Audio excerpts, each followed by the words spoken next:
বিশ্বাস করবেন না, কাঁচা আম দিয়ে এমন মজার জেলি বানানো যায়, একবার খেলে বারবার খেতে মন চাইবে। কোনো ঝামেলা নেই, খুব সহজ আর সুপার টেস্টি। হাই গাইস, আসসালামু আলাইকুম, welcome to SM lifestyle blog. সবাইকে ওয়েলকাম করছি আবারও একটা নতুন ভিডিও দেখার জন্য। তো বন্ধুরা, আজকে নিয়ে এসেছি কাঁচা আমের জেলি রেসিপি।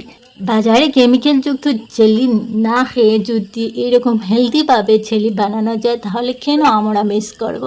তো চলুন আপনাদেরকে আমি দেখিয়ে দেই। তো ভিডিওটা শেষ পর্যন্ত দেখার অনুরোধ রইল। যদি আপনারা টেনে টেনে দেখেন, তাহলে ইম্পর্টেন্ট জিনিস মিস করে দেবেন। তো এখানে আমি নিয়েছি মিডিয়াম সাইজের 5টা আম। তো আমটাই আমি ভালোভাবে ধুয়ে নিয়েছি। এখন একটা কাটারের সাহায্যে আমের খোসাটাই ছাড়িয়ে নিচ্ছি। আর এরকম করে আমি সবটি আমের খোসাটাই ছাড়িয়ে নেব। তো আপনারা চাইলে বটি দিয়েও নিতে পারবেন, কিন্তু আমি কাটারের সাহায্যে নিয়ে নিয়েছি। এখন আমার আমের খোসাটাই ছাড়িয়ে নেওয়া হয়ে গেছে। এখন আমি একটা চাকুর সাহায্যে আমটাই ছোটো ছোটো সাইজে করে কেটে নিয়ে নেব। তো আপনাদেরকে দেখিয়ে দিচ্ছি আমি কীরকম আমটাই কেটে দিচ্ছি। তো এখানে আমটাইতে একটু জালি জালি ভাব চলে এসেছে। তো আমি আমটাই মিডিলের দিকে কেটে একদম ছোটো ছোটো সাইজ করে কেটে নেব। আর যেরকম আমি করছি সেই রকম আপনারা করে নেবেন। এতে আপনাদের জেলিটা পারফেক্ট হবে আর বছর খানিক রাখতে পারবেন, একদম নষ্ট হবে না। তো এই রকম করে ছোটো ছোটো সাইজ করে সবটি আম কেটে নেব। জেলি তো সবাই খেতে পছন্দ করে।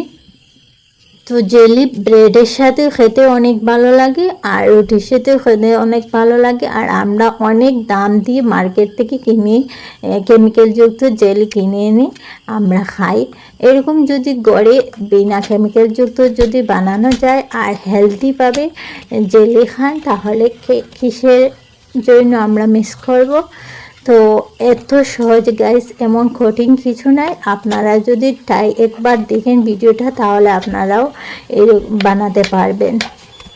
তো গাইস, এখন দেখতে পাচ্ছেন আমার আমটাই কাটা হয়ে গেছে। এখন আমি একটা ছোট বাটি নিয়েছি, বাটির মধ্যে আমটাই উঠিয়ে আবার একটু ভালোভাবে ধুয়ে নিয়ে নেব।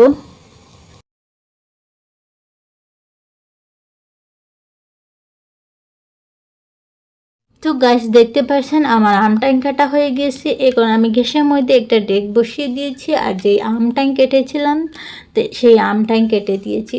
আর যে বাটির পরিমাণে আমটাই কেটেছিলাম ওই বাটির পরিমাণে 1 বাটি আর আরও আধা বাটি জল দিয়েছি। তারপরে সামান্য লবণ দিয়েছি। এখন আমি 4-5 মিনিটের জন্য ঢাকিয়ে দিয়েছিলাম। 4-5 মিনিট পরে একবার চেক করলাম, আমটাই একদম গলে গলে গিয়েছে। তো আমি চামচের সাহায্যে আরও একটু আমটাইকে ফেটে নিচ্ছি। তো দেখতে পাচ্ছেন আমার আমটাই প্রায়টাই ফেটে গিয়েছে। এখন আমি একটা ছোটো বাটি নিয়েছি আর একটা চাটনি নিয়েছি। তো চাটনির মধ্যে আমি আমটাই ঢেলে দিচ্ছি, আর আমি চাটনির সাহায্যে আমের যে জলটাই সেটাই আমি রাখবো, কারণ আমার কাজও হবে আমের জলটাই দিয়ে। তো আমি একটু চামচের সাহায্যে নেড়ে ছেড়ে জলটাই বাইর করে নিয়ে নিচ্ছি। আর এখানে আমের যে উপরের যে আমটাই, এটাই ফেলে দেবেন না। এটাই দিয়ে আপনারা আমসত্ত্ব বানাতে পারবেন। এটাই দিয়ে অনেক কাজে লাগে। তো আমার আজকে আমের জলটাই দিয়ে কাজ। তো আমি এখানে আমটা একটু নেড়ে ছেড়ে জলটাই ভালোভাবে বের করে নিয়ে নেব। তো দেখতে পাচ্ছেন আমার জলটাই বাইর হয়ে গেছে, আর আম দেখেন উপরে অনেক আম রয়ে গেছে। এখন আমি গ্যাসের মধ্যে আরও একটা প্যান বসিয়ে দিয়েছি, আর যে আমের জলটাই রেখেছিলাম সেইটাই ঢেলে দিয়েছি। তো দেখতে পাচ্ছেন জলটাইনের কালার অনেক সুন্দর এসেছে। এরপরে আমি দিয়ে দিয়েছি স্বাদ অনুযায়ী চিনি। তো আমি এখানে দিয়ে দিয়েছি 3 চামচের মতো চিনি। তো আপনারা চাইলে একটু বেশ কম করে মিঠা দিতে পারবে।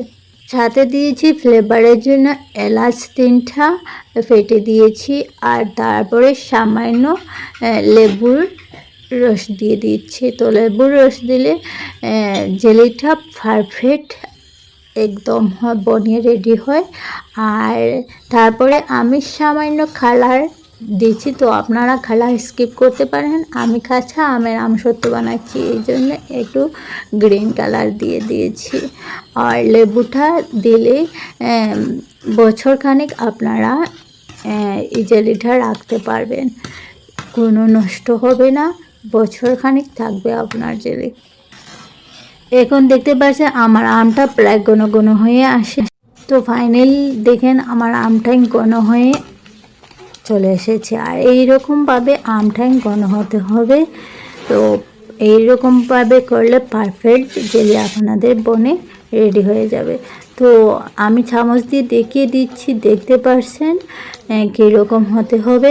এখন আমি একটা কাচের জার নিয়েছি, তো জারের মধ্যে আমি গরম গরম এই আমের জেলিটা ঢেলে দিচ্ছি।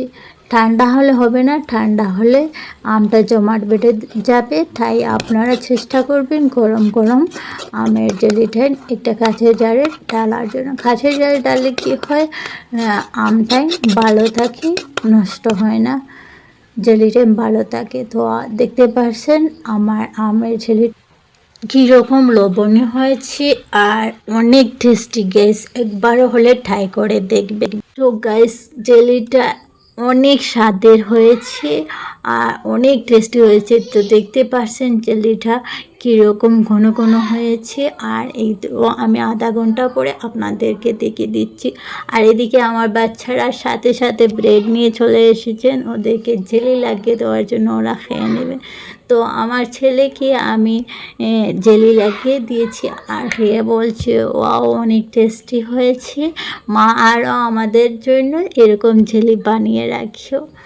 তো দেখে অনেক স্বাদের রয়েছে, বাচ্চারা স্কুলের টিফিনে দিলে ঝটফট আপনারা এই জেলিটা বানিয়ে ব্রেডের জেলি লাগিয়ে বাচ্চাদের টিফিন দিতে পারবেন। তো গাইস ভিডিওটা কেমন লাগলো, যদি ভিডিওটা ভালো লাগে তাহলে লাইক কমেন্ট করতে ভুলবেন না, আর অবশ্যই শেয়ার করে দিবেন। আজকে এই পর্যন্ত, আবার নতুন কোনো ভিডিওর সাথে দেখা হবে। সবাই ভালো থাকুন, সুস্থ থাকুন, নিজের খেয়াল রাখুন। আল্লাহ হাফিজ। আসসালামু আলাইকুম ওয়া রাহমাতুল্লাহি ওয়া বারাকাতুহু।